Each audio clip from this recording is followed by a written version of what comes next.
இப்போ மெய்ப்பொருளாக இருந்தது பரமாணுவாக வந்தது. அந்த பரமாணுல என்னென்ன அடங்கி இருக்குன்னா, ஒரு இயக்கம் என்று சொன்னா இயக்கத்துல 4 பரிமாணம் இருக்கு. அந்த 4 பரிமாணம் என்ன என்றால் காலதூர பருமன் வேகம்.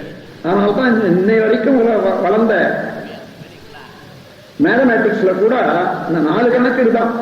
4 கணக்கு அப்பால ஒரு கணக்கே இல்லை. காலத்தை கணிப்பான், தூரத்தை கணிப்பான், வேகத்தை கணிப்பான், பருமனை கணிப்பான். அதுக்கு மேல கணிப்பு இல்லை. அப்போ இந்த காலதூர பருமன் வேகம் என்ற 4 நீங்க பார்க்கிற போது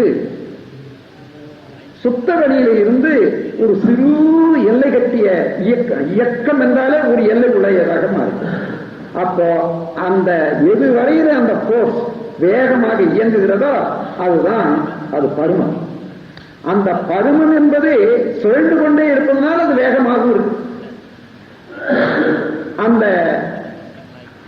சுழற்சியினுடைய வேகம் எவ்வளவு தூரம் தொடர்ந்து இயங்குகிறதோ அதுதான் காலம்.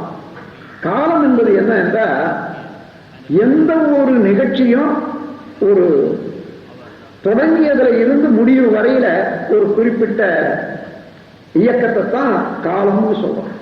அதே போல காலம் என்பது ஒரு இயக்கத்தின் நீடிப்பு தான் காலம். சரி, தூரம் என்பது என்ன? ஒரு இயக்கத்தை தனியாக எடுத்துக்கொண்டா இன்னொரு இயக்கத்துக்கும் இதுக்கு இடைவெளி இல்லாம இந்த இயக்கத்தை தனியாக நீங்க பார்க்க முடியாது. ஆகையினால இன்னொரு இயக்கத்துக்கு இதுக்கும் உள்ள இடைவெளியத்தான் தூரம் என்று சொல்றோம். ஆக காலம், தூரம், பருமன், வேகம் இந்த 4 கணக்கீடுகள் கொள்ளும் போதுதான் மனக்கணிப்பு என்பது உண்டாகும். மனதுக்கு இந்த கணிப்பு இல்லைன்னா ஒண்ணுமே இல்லை. அதான் அந்த விளக்கு ரொம்ப வெளிச்சமா இருக்கு, இந்த விளக்கு டிம்மா இருக்குன்னா என்ன அர்த்தம்? வேகத்தை வித்தியாசம் கண்டுபிடிக்கணும். இதுக்கு அதுக்கும் ஒப்பிட்டு பார்த்து அது வேகமா இருக்குது, இது குறைவா.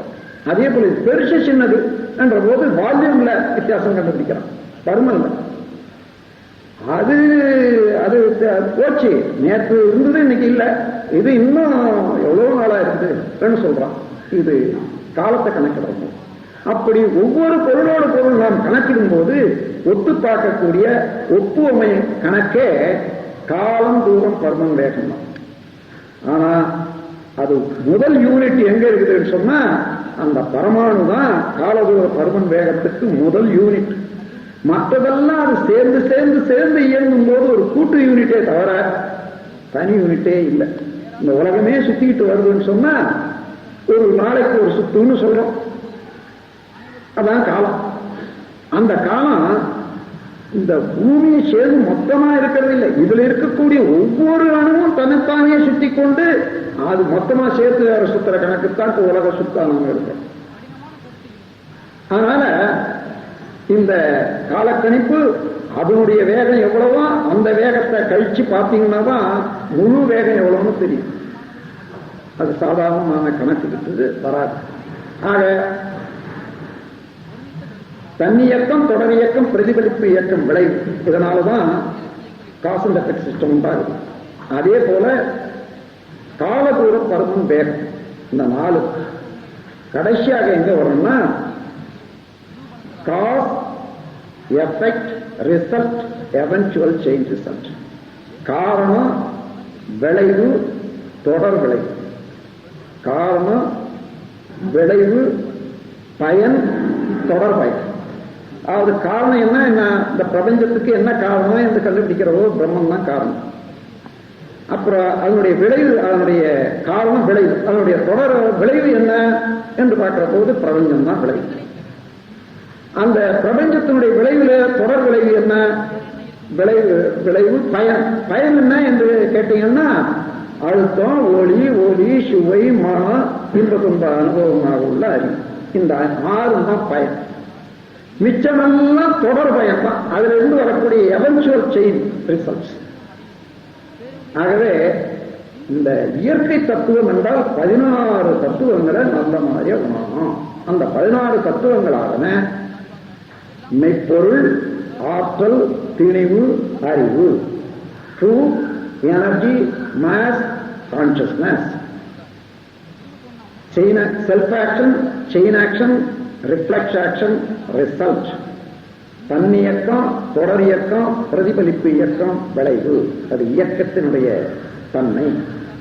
அதன் பிறகு கணிப்பு, மனக்கணிப்பு. எப்படி? காலம், தூரம், பருமன், வேகம். Time, distance, volume and force. கடைசியாக cause, effect, result, eventual chain result. காரணம், அதனுடைய விளைவு, பயன், தொடர் பயன். இதுதான் பிரபஞ்சம்.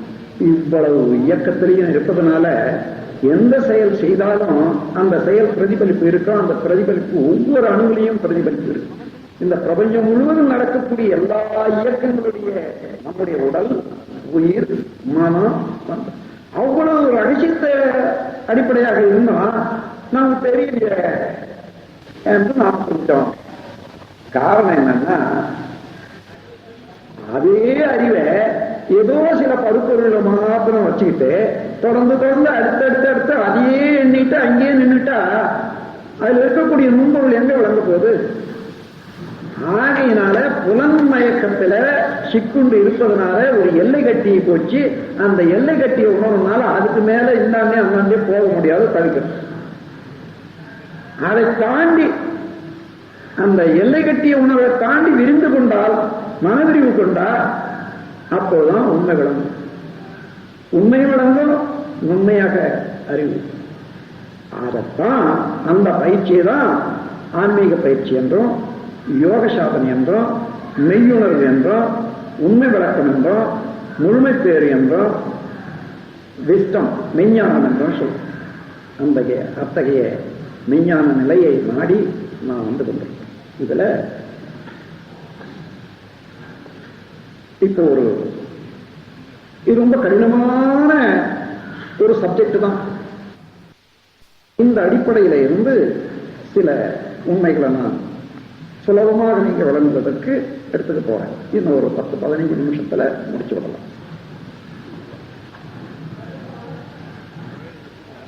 பரம்பொருள், மெய்ப்பொருள், ஆதி என்று சொல்லக்கூடியது என்னது என்று இப்போ நீங்க விளங்கிக் கொண்டீங்க.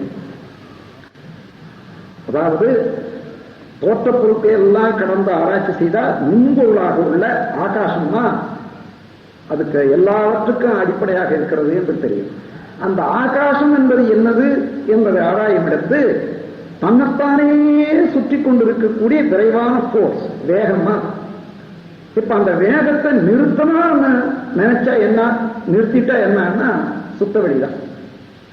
அப்போ சுத்த வெளியே ஒரு உண்மையாக வேகமாக இயங்குற போது அதுக்கு பேர் ஆகாசம். அப்ப ஏன் சுத்த வெளி இயங்கணும் என்ற போதுதான் இன்று நான் எது இவ்வளவும் இருக்கிறதுன்னு சொல்றோமோ அவ்வளவும் அதுல இருந்தது. இது புலன்கள் வந்த பிறகுதான் அதை ஒத்து பார்த்து உணர்வதே தவிர அதுக்கு முன்ன உணர முடியல. ஆனால் அந்த சுத்த வெளியாக இருந்தது, அதற்குள்ளாகவே ஒரு இறுக்கம் ஏற்பட்ட போது அதுவே ஒரு நுண் பகுதி, அதாவது ஒரு தூளாயிடுதுன்னு சொல்றானே, ஒரு கண்ணாடி இருக்கு உடஞ்சிது, அது மத்தியில் ஒரு தூளாயிடுதுன்னு சொல்றோம். அதே போல அந்த சுத்த வெளியினுடைய துகளே பிரிஞ்சிட்ட பிறகு அதுல இருந்து பிரிகிற போது அதனுடைய அழுத்தத்தினாலேயே பல எல்லா பாகத்திலும் அழுத்துற போது அது சுழல ஆரம்பிக்கும். என்ன கலக்க முடியல, துண்டு கட்டுறது கலக்க முடியல. அதனால்தான் அதை பிராக்ஷன் சொல்றோம், அதை பகுதின்னு சொல்றோம், இந்த முழுமைன்னு சொல்றோம். அப்போ அந்த வேகத்துல சுழல்ற போது என்ன ஆச்சுன்னா அந்த 2 அணு சுழலுது, மத்தியில வெற்றிடம் இருக்கு. இருந்த போதிலும் இந்த சுழற்சியில இருந்து ஏற்படக்கூடிய அலை இருக்கு பாருங்க, ஒண்ணு தள்ளி நிறுத்துது. இதுதான் பின்னால இன்றைய இப்ப வரக்கூடிய எலக்ட்ரிசிட்டி வரையில வரக்கூடிய மேக்னெட்டிக் ஃபோர்ஸ். அதுதான் காந்த அலை. அந்த அலை பிரபஞ்சம் முழுவதிலும் இந்த ஆற்றல் கடலாக பரமாணுக்கள் இயங்கிக் கொண்டு ஒன்று தள்ளி நிறுத்திக் கொண்டிருக்கிற போது ஒவ்வொன்றிலே இருந்து வரக்கூடிய அலை முழுமையாக வியாபித்து எலக்ட்ரோ மேக்னெட்டிக் வேவ்னு சொல்றோம். அதை யூனிவர்சல் ஃபோர்ஸ் என்றும் மகா ஆகாசம் என்றும் யூனிவர்சல் மேக்னட்டிசம் என்றும் பேருயிர் என்றும் சொல்றோம். இப்போ அந்த ஆகாசம் என்ற துகளில் இருந்து வரக்கூடிய அலை அழுத்தம் என்பதை கொடுக்கிறது தெரிஞ்சுக்கிட்டீங்க. இந்த அணுக்களை எல்லாம் சுத்தி இருக்கக்கூடியவற்றை அழுத்திக் கொண்டே இருப்பதனால ஒண்ணு இந்த அளவுக்கு மேல பிரிய விட்டாத அழுத்திக்கிட்டே இருக்குது. அதுக்கு மேல ஓட முடியாது. அப்போ ஒன்று தள்ளுவதனால ஒரு அளவுல விலகி நிக்குது, சுத்த வழியினால அழுத்தி பிடிக்குது, அதுக்கு மேல போக முடியாது. அப்ப அதுக்கு மேலேயும் போக முடியாது, அதுக்கு நெருங்கவும் முடியாது. நெருங்கணும்னு சொன்னா இந்த சோல் வேகம் குறையணும். காலத்தால அந்த சோல் வேகம் குறையுது. அந்த வேகம் குறைய குறைய குறைய ஒன்றோடு ஒன்று நெருங்கி வர்ற போது ஒரு சோல் 1,00,000 வேகத்தில் இருக்குமேனா இன்னொன்று அணுல 10 லட்சம் வேகத்தில் சுத்துதுன்னு சொன்னா ரெண்டும் நெருங்குற போது குறைந்த வேகம் உள்ள ஒன்றை நிறைந்த வேகம் உள்ளது சுத்த ஆரம்பிக்கும்.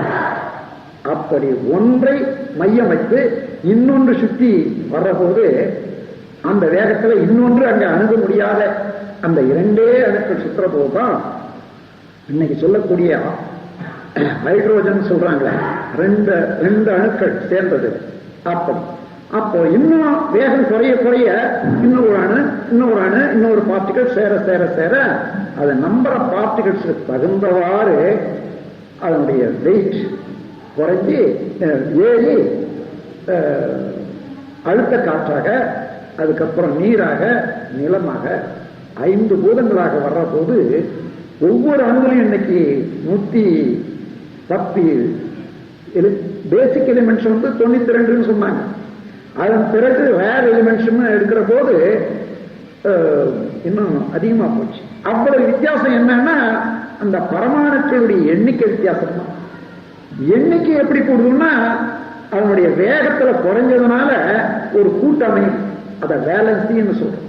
அப்போ அந்த கூட்டு எவ்வளவுக்கு எவ்வளவு கூட்டு இருக்கிறதோ அந்த கூட்டுக்கு தகுந்தவாறு அணுனுடைய எடை, அணுவில் இருக்கக்கூடிய பார்ட்டிகளுடைய நம்பர் இப்படி அமையும். இப்போ இத 2 அணுக்கள் சேர்ந்த உடனே காற்றுன்னு சொல்றோம். அதுலயே 3 அணுக்கள் வரையில கூட காற்றுன்னு சொல்றோம், 4 வரையில காற்றுன்னு சொல்றோம். 16 அணு இடையில வர்ற போதுதான் ஆக்சிஜன் சொல்றோம். அங்க சத்தத்தோடு வெப்பமும் தரத்தக்கதாக வந்தது. அதனாலதான் சூடுன்னு சொல்லி, வெப்பம்னு சொல்லி, அல்லது பயர்னு சொல்றோம்.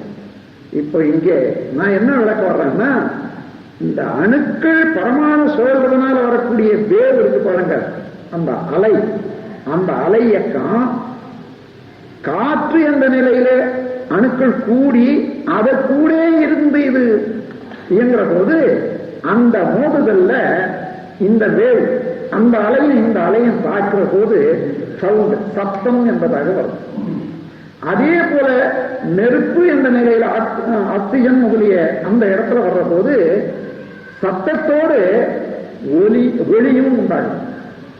என்ன இப்போ சத்தமாக இருக்கிறது, ஒலியாக இருக்கிறது என்னன்னு கேட்டீங்கன்னா, ஒரு வேவோட இன்னொரு வேவ் மோதும் போது புலன்களுக்கு அல்லது அங்கு ஏற்படக்கூடிய மாற்று தோற்றம், மாற்று இயக்கம், அதை ஃபோல்டட் ஃபோர்ஸ் சொல்லலாம், மல்டிப்ளைட் ஃபோர்ஸ் சொல்லலாம்.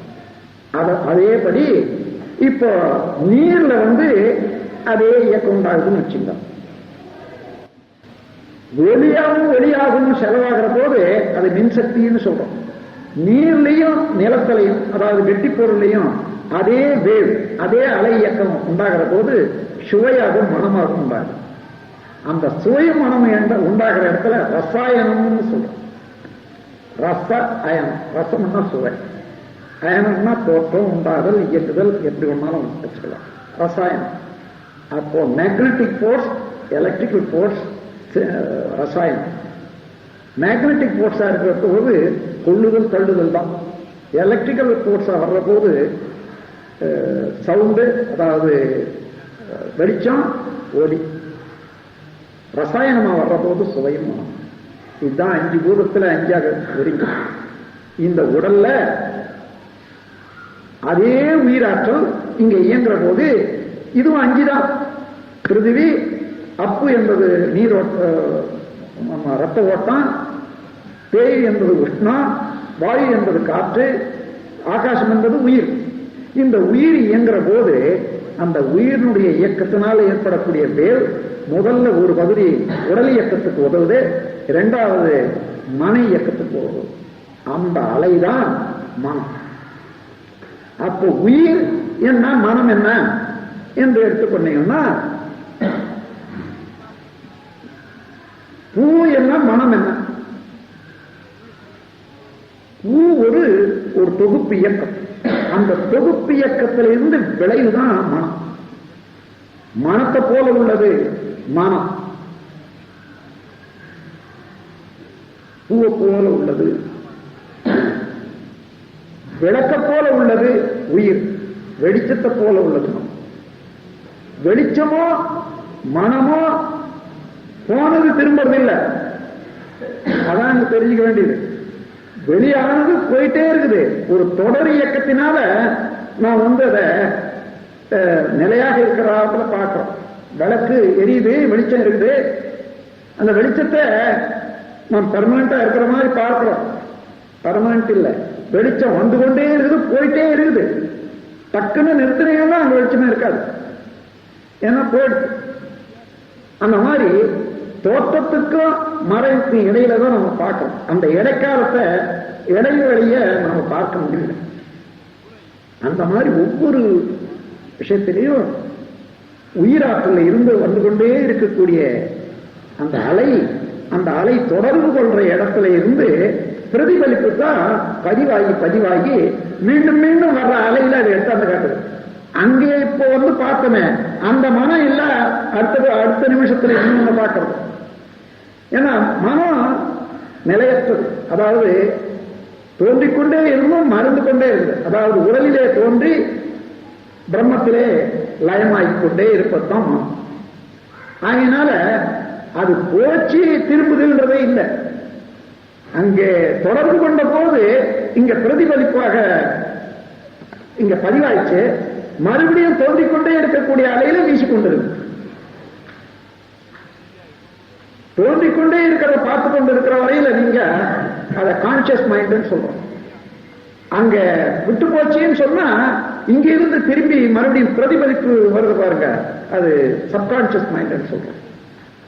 அந்த மாதிரியில இந்த மனம் எப்படி எப்படி இயங்குதுன்றத சொல்ற போது இந்த உடல்ல உயிர் சுத்தி வருது. எங்கேயாயிலும் ஒரு வலி ஏற்படுதுன்னு வச்சுங்க, என்ன நடக்குது? அணு அடுக்கு சீர்குலைந்து போச்சாங்க. ஏதோ ஒரு வகையில அணு அடுக்கு சீர்குலைந்தது. அணு அடுக்கு சீர்குலைந்ததுனால அதை சரிப்படுத்த வேண்டியது உயிர் சக்தி தான். அந்த சீர்குலைவை தவிர்ப்பதற்காக உயிர் சக்தி அங்க சாதாரணமாக போற அளவோட அதிகமாக போய் தேக்கமுற்று அந்த சீர்குலைவை சரிப்படுத்த இயக்கம் ஏற்படுற போது என்ன நடக்குதுன்னா, அணு அடுக்கு சீர்குலைந்ததுனால அங்க மின்சாரத்தை தடுக்கக்கூடிய சக்தி அந்த நான் கண்டக்டர் என்ற அளவுக்கு ஒரு அளவு வச்சிருந்த அது இழந்துட்டதுனால ஷார்ட் சர்க்யூட். அந்த ஷார்ட் சர்க்யூட் தான் பெய்யணும்னு சொல்றோம். ஷார்ட் சர்க்யூட்னால் அர்த்தாவதுன்னு சொல்றாங்க. இந்த உடல்ல மின்சாரம் உயிராற்றல் ஓடிக்கொண்டிருக்கிற போது அந்த அலை இயக்கமும் மின்சார கன்சம்ஷனும் வர்ற போது எந்த இடத்திலேயும் தாய்க்கு சரியாக ஓடாத ஒரு தேக்கம் உற்றால் அந்த தேக்கத்தில் உண்டாகிறது ஷார்ட் சர்க்யூட். அதுதான் நமக்கு பெயின், வலி. எந்த இடத்துல எந்த மாதிரி வலியாக இருந்தாலும் சரி, அது நம்முடைய உயிராற்றலுடைய ஷார்ட் சர்க்யூட் தான். அது பெரிய வலியா இருந்தா பெரிய அளவுக்கு, அப்போ ஷார்ட் சர்க்யூட்ன்றது அங்கேயே வேஸ்டா போகுது சக்தி. அப்போ ஒரு உணர்வு வந்தது, வலி வந்தது, என்ன செய்றீங்க பார்த்தா உடனே அதுல இருந்து மீண்டுக்கணும்னு நினைக்கிறோம். இந்த ஷார்ட் சர்க்யூட் என்ற உணர்வு பாருங்க வலியாக, அதுதான் உயிருக்கு முதல் படர்க்க நிலை. மன என்ற நிலையில முதல் படர்க்க நிலை அதான். அப்போ உணர்வு உணர்ந்த உடனே அதுல இருந்து தவிர்க்கணும்னு நினைக்கிற போது அதுக்கு ஒரு பொருளோ ஒரு செயலோ சூழ்நிலை மாற்றமோ ஒரு உதவியோ தேவைப்படுது. அப்பதான் உணர்ச்சி என்றதிலிருந்து தேவை என்ற அளவுக்கு மனதுக்கு ஒரு இயக்கம் உண்டாகும். மன இயக்கத்தில இருந்து தேவையில இருந்து முயற்சி, முயற்சியில இருந்து செயல், செயல்ல இருந்து ஒரு இன்ப துன்ப விளைவு, அந்த விளைவிலிருந்து அனுபவம், அனுபவத்திலிருந்து அனுபவம், ஆராய்ச்சி, தெளிவு, முடிவு. இம்மாதிரி இதே மனம் படக்க நிலையில, அதாவது உயிராற்று படக்க நிலையில 10 கட்டங்களாக இயங்குது. உணர்ச்சி, தேவை, முயற்சி, செயல், விளைவு, அனுபவம், ஆராய்ச்சி, தெளிவு, முடிவு. இந்த 10 கட்ட செயல்களையும் ஒன்று சேர்த்துதான் நாம மனம்னு சொல்றோம். அப்ப மனம் என்ன? உயிரினுடைய இயக்கமும் அனுபவமும், உயிரினுடைய படக்க நிலை இயக்கமும் அதுல பெறக்கூடிய அனுபவங்களும், அதுதான் மனம். ஆக மனம் வேறு உயிர் வேறு அல்ல. உயிர் என்பது சக்தி, சக்தியினுடைய ஒரு நுண்துகள் இயக்கம், அதிலிருந்து வரக்கூடிய அலை மனம். ஆனா அந்த அலை வேகத்தோடு இயங்கும் போது சக்தியினுடைய துணுக்குகளும் கூட சிலர் வெளியேறிக்கொண்டே தான் இருக்குது. வெறும் அலை மாத்திரம் போறதில்லை, அந்த அலை போற வேகத்துல நம்முடைய உயிர் சக்தியும் சில அளவு போயிட்டே இருக்கும். அதனால மனம் என்ற அலை ஓடும்போது உயிர் சக்தியும் அழிந்து கொண்டே தான் இருக்கு. இப்படி 5 புலன்கள் மூலமாக நாம் உலகத்தில் தொடர்பு கொள்ற போது மனம் என்ற அலை வீசுவதனால உயிர் என்ற நிலையும் ஒரு அளவில் கழிந்து கொண்டே இருக்கிறது. அதே போல உயிர் சக்தி வந்து கொண்டே இருக்கிறது. அந்த வரவுக்கும் செலவுக்கும் மத்தியில இருப்பாக இருக்குது, அதுதான் நம்முடைய ஜீவன் சொல்றோம். ஆகவே இந்த முறையில ஆதியாக உள்ள பரம்பொருளை இருந்து அது இயக்கமாகி சக்தியாகி, சக்தியின் துணிவில பிரபஞ்சமாகி, அதில் இருந்து உயிராகி, உயிர்களுடைய உணர்ச்சியில இருந்து 10 கட்டமாக மனமாகி இருக்கக்கூடிய நிலை வரைக்கும் பார்த்தீங்கன்னா, அந்த ஆதியில இருந்து முடிவு வரையில போய் மனம் மீண்டும் அந்த ஆதி நிலைக்கே வர்றதுதான் பிரம்மஞானம் என்று சொல்லி இந்த இயற்கை உண்மையை உணர்ந்து கொள்ற போதுதான் மனவிரிவு ஏற்படும், உண்மை உணர்வு ஏற்படும். ஏதோ நினைச்சிட்டு இருக்கமே இந்த நம்ம வாழ்நாள் முழுவதிலும் பிரமாதமா இது பிரபஞ்சத்தினுடைய வாழ்நாள்ல நாளை எடுத்துக்கொண்டு பார்த்தா ஒரு சிட்டிக்க போற நேரம் இல்லை. இந்த பிரபஞ்சத்தினுடைய விரிவான எல்லையை எடுத்துக்கொண்டு நம்முடைய அளவு எடுத்து பார்த்தா அது கடுகுலையும் போராட கூடி அதுல ஒரு குழுவா தான் இருக்கும். அப்படி நாம் பெரியதை உணர முடியாதனால சின்னதை பெரிதாக்கி கொண்டு இருக்கிற போதுதான் மாயை என்றும் மயக்கம் என்றும் உண்டாகிறது. அந்த உண்மை நிலை விளங்கிக் கொள்ற போதுதான் எந்த இடத்துலையும் மனம் வேதமற்று அமைதியாக ஒரு சலனம் இல்லாம, உணர்ச்சி வயம் இல்லாம, ஆராய்ச்சியோடு விழிப்பு நிலையோடு இருக்கும். அந்த விழிப்பு நிலையில நாம் கொள்ள அனுபவங்கள் எல்லாம் ஒரு தெளிவாகவும் நல்ல பயன் உடையதாகவும் முழுமுதற் பொருளை அடைவதற்கு தங்குதடையற்ற ஒரு நல்ல பயணமாகவும் அமையும். அதை நாடித்தான் இந்த ஞானம் என்ற மெய்ப்பொருள் உணர்வு என்ற ஒரு பயிற்சி பெரியவங்க கண்டுபிடிச்சிருக்காங்க. அந்த பயிற்சியில நாமும் இப்ப ஈடுபட்டு சிறுக சிறுக நம்முடைய அறிவை உயர்த்தி கொண்டு வருகிறோம் என்று கூறி, நீங்கள் அனைவரும் வாழ்க வளமுடன், உடல் நலம், நீளாயுள், நிறை செல்வம், உயர்ப்புகள், விஞ்ஞானம் ஓங்கி வாழ்க என்று வாழ்த்தி உரைய முடிக்கிறேன். வாழ்க வளமுடன்.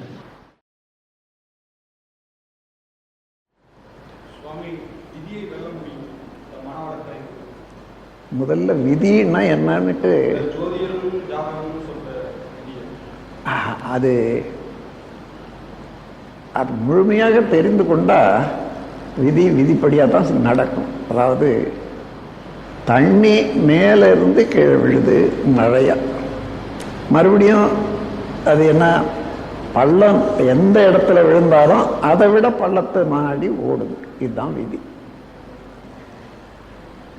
அதை மாற்றணும்னு சொன்னால் நீங்கள் இங்கே கட்டடம் கட்டியோ அதை தடுத்த திருப்பி தேக்கி மாற்றணும். அது மதி. அதனால் இயற்கையாக நடக்கிறக்கூடியதெல்லாம் விதி தான். விதையை போட்டால் மரமாக வளரும் விதி. எந்த இடத்துல போட்டால் அது நமக்கு நன்மை தரும் என்று தெரிந்து போடுறது இருக்குதா, அது மதி. விதியை மாற்ற முடியாது. ஒரு விதையை போட்டு இன்னொரு விதை வரணும் சொன்ன முடியாது, இன்னொரு மரம் வரணும்னா முடியாது.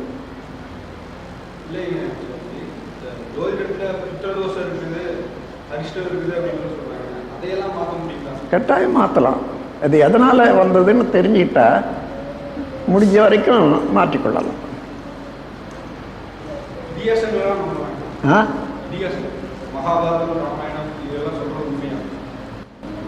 எத்தனையோ நூல்கள் உள்ளன. அந்தந்த காலத்தில் ஒரு கதை எழுதுறாங்களே இல்லையா, அந்த கதையில் மக்களுக்கு சில உண்மைகளை உணர்த்துறதுக்கு, நடைமுறை உண்மைகளை உணர்த்துறதுக்கு இலக்கியம்தான் மகாபாரதமோ ராமாயணமோ. அந்த இலக்கியங்களை நீங்கள் இலக்கியமாக பாருங்க, அதை சரித்திரமாக எடுத்துக்க வேண்டாம். அப்போது அது எவ்வளோ தூரம் நமக்கு உதவியாக இருக்குதோ அது உதவியாக இருக்கட்டும்.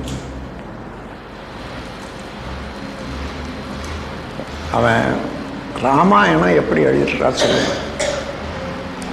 ஆரம்பம் யார் எழுதுந்து? வால்மீகி எழுதினாரு. எப்படி எழுதினாரு சொல்லுங்க. எனக்கு அதாவது இந்த ஜோக்கர்ன்னு சொல்லுவாங்க கடைசாடுறவங்க, அந்த மாதிரி இந்த புராணங்களுக்கெல்லாம் ஒரு ஜோக்கர் நாரதர். அவர் எழுத்து போடுவாங்க. அவர் தான் எனக்கு சொன்னார், மகாவிஷ்ணு ராமாவதாரம் எடுக்க போகிறாரா, அந்த லீலைகளெல்லாம் இப்படி இப்படி நடக்கும், அவர் எப்படி சொன்னாரோ அதை நான் உங்களாண்ட சொல்கிறேன் அன்னிட்டு எழுதுகிறார். இப்போ நீங்களா சொல்லுங்களேன், அது கதையா அல்லது நடந்ததா? அவ்வளோதான், அதுவாக எடுத்துக்குங்க. ஒரு கதையின் மூலமாக மக்களுக்கு சில ஒழுக்க பண்பாட்டையோ அல்லது வாழ்க்கை பண்பாட்டையோ உணர்த்துவதற்காக எழுத்தாளர் கையாளுற முறைகளெல்லாம் அதில் இலக்கியங்கள்னு சொல்லுவோம். இலக்கணம் என்பது ஒரு எழுத்துக்கு ஒழுக்கம் காட்டுவது இலக்கணம், வாழ்க்கைக்கு ஒழுக்கம் காட்டுவது இலக்கியம். அப்படி எடுத்துக்க வேண்டியதுதான் இலக்கியம். ஒரு சிறு கதை ஒன்று இருக்குது. என்னன்னா, வரதுங்கராமன் அதிவீர் ராம பாண்டியன்ட்டு 2 பேர் இருந்தாங்கன்னா கேரளத்தில். அதில் அவன் சின்னவன், அதாவது இளையவன், கண்ணகி சரித்திரத்தில் எழுதும். கண்ணகி சரித்திரத்தை எழுதினவங்க மலையாளத்தார். அவங்க எழுதினவன் என்ன பண்ணிட்டான், அது ஏன் மலையாளத்தில் எழுதுறான்றது ஒரு கேள்வி வந்ததுன்னா, இப்போ நீ பிற்காலத்தில் தான் மலையாளமும் தமிழ்நாடும் தனித்தனியாக இருக்குது. அந்த ஒரு காலத்தில் ரெண்டும் ஒன்றா இருந்தது. எல்லாம் பல வார்த்தைகளை பார்த்தீங்கன்னா தமிழே கலந்துருக்கும், கொஞ்சம் கொஞ்சம் சான்ஸ்கிரிட் அப்படி உள்ள நுழைஞ்சிருக்கும்.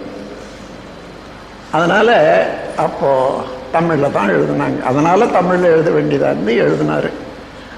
அப்படி எழுதிட்ட பிறகு பாதி எழுதின பிறகு இவருக்கு ஒரு உற்சாகம், இவ்வளோ அழகான நூலை நான் படிச்சிருக்கேன், என்னுடைய அண்ணனும் நல்ல புலவன் தான், அவர் என்ன காண்பிக்கணும், அவர் பார்த்து அவர் ரொம்ப பூரிச்சு போவார், பாராட்டுவார் என்னன்னு சொல்லி கொண்டு போய் காண்பிக்கணும். படித்து பார்த்தாரு, நல்லா இருக்குது. இருந்தாலும் அவருடைய எண்ணம் என்னென்னா, அப்பா ஒரு நரனை பற்றி இவ்வளோ உயர்வான சிறப்பான பண்பாட்டை நீ உன்னுடைய ஆற்றலையெல்லாம் கொட்டி தீர்த்திருக்கிற, இதே அரணை பற்றி பாடியிருந்தால் நல்லா இருக்குமேன்னுட்டு அவருடைய கருத்தை சொன்னார். இவனுக்கு இடி விழுந்து போச்சு. நான் பாராட்டுவாருன்னு நான் நினச்சேன், இங்கே உருட்டி விட்டாரே சொல்லி கொஞ்சம் இறக்கும். ஆனாலும் அவர் என்ன சொன்னார், உடனே உன்னுடைய அண்ணி ஒரு புலமை வாய்ந்தவ, அவளாண்ட கொடு, அவள் படித்து பார்க்கட்டும், அவனுக்கு நல்ல கருத்துக்களெல்லாம் சொல்லுவான்னு சொல்லிட்டார். சரின்னுட்டு அண்ணியாண்ட கொண்டு போய் கொடுக்குறாரு இந்த நூல், இந்த கண்ணகி சரித்திரத்தை. அந்த அம்மா ஏற படித்தான். படிச்சிட்ட பிறகு மறுபடியும் இவர் போய் கேட்குறாரு, அப்பா ரொம்ப அருமையாக இருக்குது நூல். நூல் அருமையானது, கருத்தெல்லாம் நல்ல கருத்துக்கள் தான், நடை தான் வேட்டை நாய நடை மாதிரியாக இருக்குதுன்னு சொன்னான்.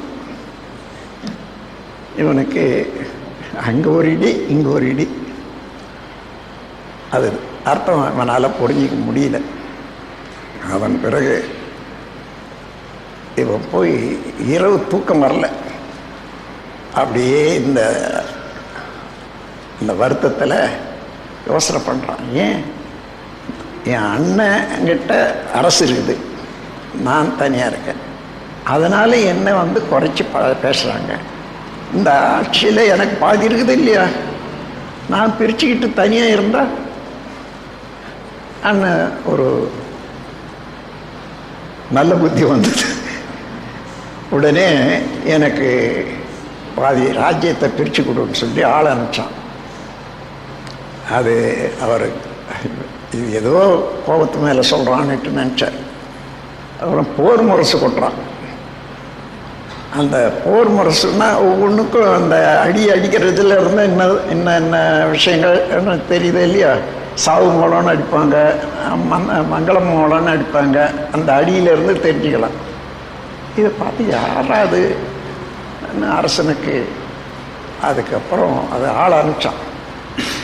திருப்பி வந்து சொல்கிறான், உன்னுடைய தம்பி தானுங்க. அப்போ இவர் எல்லாம் புரிஞ்சுக்கிட்டார்.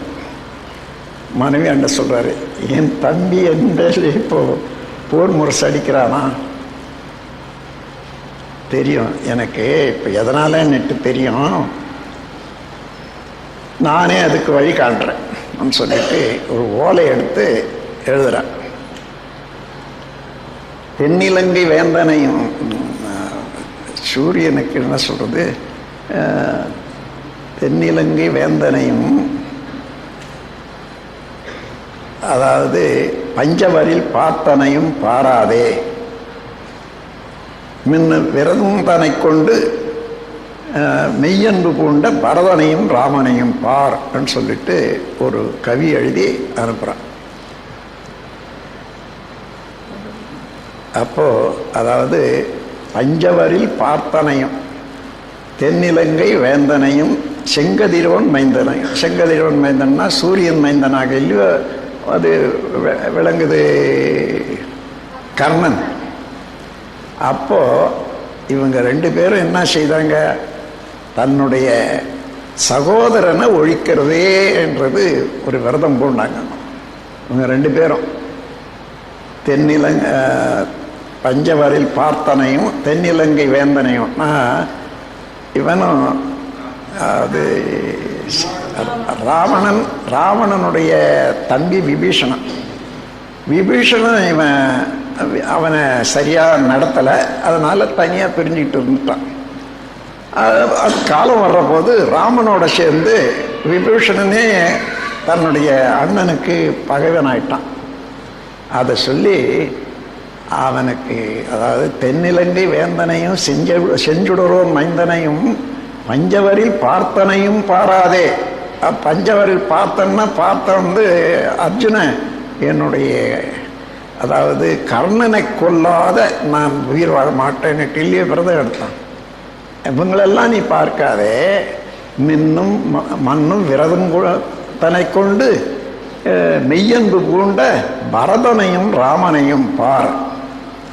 நீ வாழணும்னு சொன்னால், நல்ல வாழ்க்கை வேணும்னு சொன்னால் பரதனை பாரு, ராமனை பார் சொல்லி எழுதி அனுப்பிச்சான். இதை படித்து உள்ள அர்த்தத்தை தெரிஞ்சு கொண்ட பிறகு அதை அப்படியே எடுத்துட்டு நேராக வந்து அண்ணியார் காலில் விழுந்து விளக்கம் கேட்டுக்கிட்டு வந்தான்னு கதை. இப்போது நான் எதுக்கோ இங்கே எடுத்தோமே. அருட்தந்தை மகிழ்ச்சி அவர்களே, இறந்தவருடைய ஆன்மாக்களுக்கு நாம் செய்யும் ஒளி உச்சாரணங்கள் மந்திரங்கள் போய் சேருமா? இதனால் அவர்களுக்கு சாந்தி ஏற்படுமா? இறந்தவர்களுக்கு ஒளி ஒரு குறிப்பிட்ட நாளில் செய்யப்படும் அந்த சிரார்த்தம், திதி, தவிஷம் போன்ற சடங்குகளுக்கு ஏதேனும் பயனுண்டா? அதனால் நீங்கள் என்ன கொடுத்தாலும் என்ன செய்தாலும் பஞ்சேந்திரியங்களுக்கு ஏற்பட்ட எல்லா உணர்வுகளையும் நீங்கள் கொடுத்தாலும் உடல் இருக்கணும், குடல் இருக்கணும். உடலும் குடலும் இல்லாத போது இதை வாங்கிறது யாரு, அனுபவிக்கிறது யாரு? அவங்கவுங்க தீர்மானம் பண்ணிட்டு விட்டுடுங்க.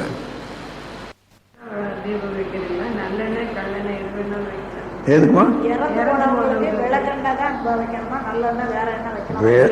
விளக்கு எதுக்காக வைக்கணும் சொல்லுங்க. இறந்தவர்களுக்கு விளக்கு எதுக்காக வரணும்? நீங்க ஏதோ சடங்கு சம்பிரதாயம் செய்யறீங்க, அந்த காலத்துல இந்த லைட் இல்லை, அதுக்காக ஏதோ ஒரு எண்ணெயை ஊற்றி விளக்கு வச்சாங்க. அது விளக்குக்கு என்று நின்று எரியறதுக்காக அந்த விளக்கு எண்ணெய் சொல்ற பாருங்க, அந்த எண்ணெயை தான் ஆமணக்கு எண்ணெய் உபயோகிச்சாங்க. அதனால அது விளக்கு எண்ணெய்னு பேரு. விளக்கெண்ணெய்னு தனியா வேற ஒன்றும் இல்லை, விளக்குக்கு உபயோகிக்கக்கூடியது ஆமணக்கு எண்ணெய். அது சொன்னாங்க. உங்களுக்கு என்ன ஒன்னாலும் செய்யுங்க, செய்ய வேணுமா என்றது தெரிஞ்சுங்க முதல்ல.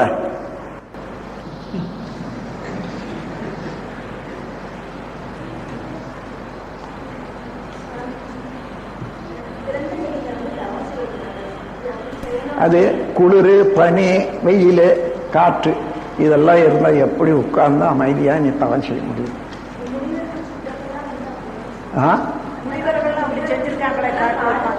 அவங்களுக்கு வீடே கிடையாதுமா, அதனால அவங்க இருந்த இடத்திலே செய்தாங்க. அவர்களே, மனிதன் தெய்வமாகலாமா? கர்மயோகம் அதற்கு உதவுமா? கர்மயோகமே தெய்வமாகிறதுக்குரிய பயிற்சி முறை தான்.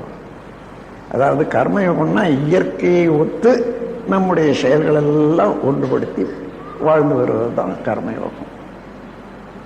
யோகம் என்ற வார்த்தையை இறைநிலையோடு கலப்பதற்குரிய முயற்சி, அதுதான் யோகம். எண்ணமே உலகமாக இருக்கிறது, அப்படி என்றால் அனுபவம் யாருக்கு?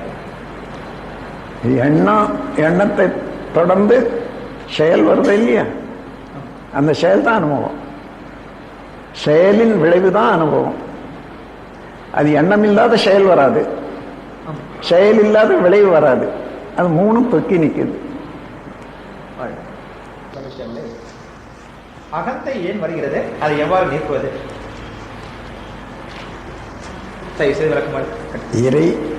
இறைநிலை என்னும்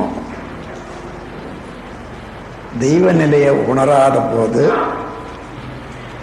நானே எல்லாம் செய்யறேன் மனம் நினைக்கிறது இல்லையா, அதுதான் அகந்தை. எப்படின்னா, இப்ப கையை தூக்குறோம், கையை தூக்குறதுக்கு சக்தி வரணுமே இல்லையா. சிலருக்கு ஏதோ ஒரு உடம்பு கோளாறுனால கையை தூக்க முடியல, ஏன்? அங்கே சக்தி இல்லை. அப்போ அந்த சக்தி என்பது எங்கிருந்து வந்தது? நான் செய்தத்தானா, நானா உற்பத்தி பண்ணதா? கேட்டு பார்த்தா தெரியுது இல்ல, இல்லை. அப்போ அது இறைவனால அளிக்கப்பட்டது. இறைவனுடைய சக்தியே தான் என் உடல்ல இப்போ வேலை செய்யுது. அதே போல நாம் உணவு கொள்றோம், 7 தாதுக்களாக மாறுகின்றன. இதை யார் செய்யறது? நான் ஏதாவது செய்யறேன்னா? சரி, இந்த கையில பிடிக்கிறதுக்கு 5 விரல் இருக்குது. இந்த 5 விரல்ல ஏதாவது ஒரு விரலை நான் செய்தனா? எப்படி வந்தது? அம்மா அப்பா செய்யல, அரசாங்கமும் செய்யல, நண்பர்கள் யாரும் செய்யல. அது மாத்திரம் இல்லை, இந்த விரல் முனையில நகம் இருந்து பாருங்க, அது இல்லைன்னா இந்த விரல் உதவியே உதவாது. அப்படியெல்லாம் அமைச்சிருக்கக்கூடியது இறையாற்றல் தான், தெய்வ சங்கல்பம் தான் நடைபெற்று வருது தெரிஞ்சு, அப்போ அந்த இயக்கத்துக்கு முரண்படாத நாம் செயலாற்றி வாழணும் என்ற ஒரு பணிவு வந்துடுதுன்னா அகம்பாவம் இல்லை. இல்லாத போது நான் தான் செய்கிறேன், நான் தான் செய்கிறேன். இப்போ நீங்க நடந்தா எவ்வளவு தூரம் நடப்பீங்க? ஒரு ஸ்பீடு 4 மைல்ல இருந்து 4 மைல் தான் நடக்க முடியும். ஓடனா 10 மைல் ஓடலாம் ஒரு மணிக்கு. ஆனா இந்த உலகம் சூரியனை சுத்தி வர வேகத்துல ஒரு நாளைக்கு 15 லட்சம் மைல் ஓடுது. அது யார் செய்யுது? யாராயிலும் மனிதர்களோ விஞ்ஞானிகளோ செய்யறாங்களா? இல்லை. அதான் இறையாற்றல். அதோட ஒத்து பார்த்தா நம்முடைய ஓட்டத்தையும் சக்தியும் எவ்வளோ சின்னதா இருக்கு. இப்படி எல்லாம் உணர்ற போது அற்புதமான இயற்கையினுடைய ஆற்றலை உணர்ந்து அதற்கு மதிப்பளித்து நாம் நம்முடைய செயல்களை ஒழுங்குபடுத்தி கொண்டு கட்டுப்படுத்தி கொண்டு வாழணும் என்ற போது இறையாற்றலுக்கு அடக்கமாக நம்முடைய ஆற்றல் செயல்பட்டு வருது. அந்த இடத்துல தன்முனைப்பு இல்லை, அகம்பாவம் இல்லை. என்பது என்ன? ஏற்கனவே நம் கருமையத்தில் பதிந்துள்ள எண்ணத்தின் பிரதிபலிப்பா அல்லது நடக்கப் போகும் செயலின் பற்றியதான்? அப்படி ஒன்றும் இல்லை. நீங்க சும்மா உட்கார்ந்துருக்கீங்களா இல்லையா? எப்போ ஆயிலும்னா எப்போ நம்ம சும்மா பெரும்பாலும் உட்கார்ந்துருக்கோம். எத்தனை எண்ணங்கள் வருது கவனிச்சு பாருங்க. இது பகற்கனவு. அதுவே தூங்கும் போது அதை ஷார்ட் சர்க்யூட் வந்து அதே மாதிரியாக அந்த எண்ணங்கள் எல்லாம் வந்துகிட்டு இருந்தோன்னா இரவு கனவு. அவ்வளவுதான். அது இயற்கை. எப்பவுமே அங்க சேர்ந்திருக்கக்கூடிய கருத்துகள், அமைந்திருக்கக்கூடிய செயல் அனுபவங்கள் எல்லாம் அவ்வப்போது பூரித்து காட்சியா வந்து கொண்டே தான் இருக்கும். அது பகல்ல வந்தா பகல் கனவு, இரவுல வந்தா இரவு கனவு. அவ்வளவுதான். அருட்தந்தை மகிழ்ச்சி அவர்களே, துன்பம் யாரால் வருகிறது? பிறராலா, நம்மால் தானா? எப்படி துன்பத்தை போக்குவது? பிறரால் இருந்தாலும் நம்மால் இருந்தாலும் அது நம்மால வர்ற துன்பம் தான். அது எந்த இடத்துல இயற்கை அமைப்புல உடல்லையோ அல்லது மற்ற இதுலையோ அது நாம் முரண்பாடாக செயலாற்றுறோமோ அது துன்பமாகத்தான் வரும். அது வராது இருக்கிறதுக்கு எப்படி பிறரால் எப்படி நமக்கு துன்பம் வரும்? அவர்களுக்கு நாம் துன்பம் செய்ததுனால அவர்கள் திருப்பி நமக்கு துன்பம் செய்யறாங்க. சும்மா ஒருத்தர் போய் இன்னொருத்தர் துன்பம் செய்யவே மாட்டாங்க. அதனால துன்பம் நாம் யாருக்கும் செய்யக்கூடாதுன்ற முடிவில் இருந்து நீங்க வாழ்ந்துட்டு வாங்க, யாரும் நமக்கு துன்பம் செய்ய மாட்டாங்க. அதே போல நமக்கும் தினசரி வாழ்க்கையில உணவு, உறக்கம், உடல் உறவு, எண்ணம், உழைப்பு, இந்த 5ம் இல்லாத வாழ முடியாது. இதில் அளவோடு முறையோடு தெரிந்து பிறருக்கு துன்பமில்லாத நாம் கட்டுப்படுத்தி கொண்டு செயலாற்றி வந்தால் நமக்கும் துன்பம் வராது, பிறருக்கும் துன்பம் நம்மால் வராது. அருட்தந்தை அவர்களே, அறிவு மார்க்கம் சிறந்ததா, பக்தி மார்க்கம் சிறந்ததா? இரண்டில் எது சிறந்தது என்பதை விளக்கும். எது நீங்க செய்து வர்றீங்களா இல்லையா, எந்த இடத்துல நன்மையை கண்டுபிடிச்சிங்களோ அதையே தொடர்ந்து செய்யுங்க. உதாரணமா பக்தி மார்க்கத்தில் பிறர் சொல்லி இப்படிதான் கடவுள், இப்படிதான் சொர்க்கம், அப்படி நரகம், இந்த 3 தவிர பக்தி மார்க்கத்தில் என்ன சொல்றாங்க சொல்லுங்க. கடவுள் ஒண்ணு, சொர்க்கம் ஒண்ணு, நரகம் ஒண்ணு. இந்த 3 வச்சியே காயாடக்கூடிய அளவுக்கு உலகத்துல ஒரு சிலர் இருக்காங்க இல்லையா? அவங்க சொல்ல நம்பிக்கிட்டு நீங்க வாழற வரைக்கும் அதுல என்ன நன்மை வருதோ வரட்டும், தீமை வந்தா நாம பதில் சொல்ல முடியாது. நான் உள்ளது உள்ளவாறு சொன்னேன்னா இந்த உலகம் ஒரு நல்ல பெயரெடுத்த உலகம். ஏன்னா ஒரு நல்லது வாழ்க்கைக்கு வேண்டியது என்று தெளிவான உண்மைகளை யார் யார் எடுத்து சொன்னாங்களோ இந்த உலகத்துல மறுநாள் அவங்க வாழ முடியவில்லை. அப்ப நான் வாழணும்னு நினைக்கிறீங்களா, வாழணும்னு நினைக்கிறீங்களா?